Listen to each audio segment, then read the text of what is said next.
आज की कहानी है बुढ़ापे का सहारा। गांव के किनारे हरियाली से घिरे एक छोटे से कच्चे मकान में रामलाल और उसकी पत्नी सुमित्रा जीवन के 60 बरस पार कर चुके थे। दोनों की जिंदगी सादगी से भरी थी, लेकिन उनके बीच का प्रेम समय के साथ और गहरा हो गया था। रामलाल ने अपनी जवानी में गांव में स्कूल मास्टर का काम किया था। उनका मानना था कि शिक्षा ही जीवन का असली गहना है। दूसरी ओर सुमित्रा घर संभालती थी और गांव की औरतों को सिलाई कढ़ाई सिखाती थी। उनकी यह मेहनत और आपसी समझदारी ने दोनों को जीवन की कठिनाइयों में से एक मजबूत आधार दिया। जब उनकी उम्र बढ़ने लगी तो काम करने की ताकत कम होने लगी। बच्चे शहर में अपनी अपनी जिंदगियों में व्यस्त हो गए।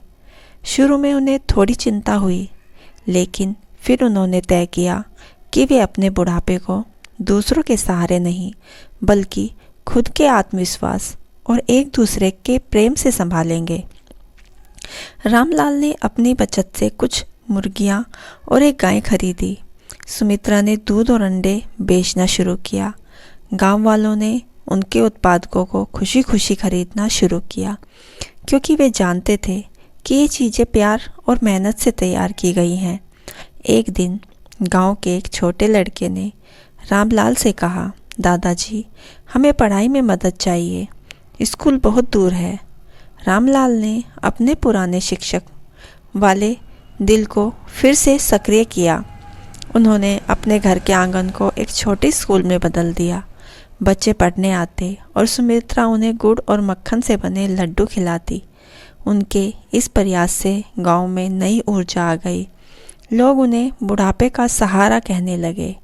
उनका जीवन न केवल आत्मनिर्भर था, बल्कि उनके अनुभव और ज्ञान ने गांव की नई पीढ़ी को भी प्रेरित किया। रामलाल और सुमित्रा ने यह साबित कर दिया कि जीवन का हर पड़ाव, चाहे वह बुढ़ापा ही क्यों न हो, आत्मनिर्भरता, प्रेम और सकारात्मक सोच से खुशनुमा बनाया जा सकता है। उनके जीवन की यह कहानी दूसरों के लिए प्रेरणा बन गई।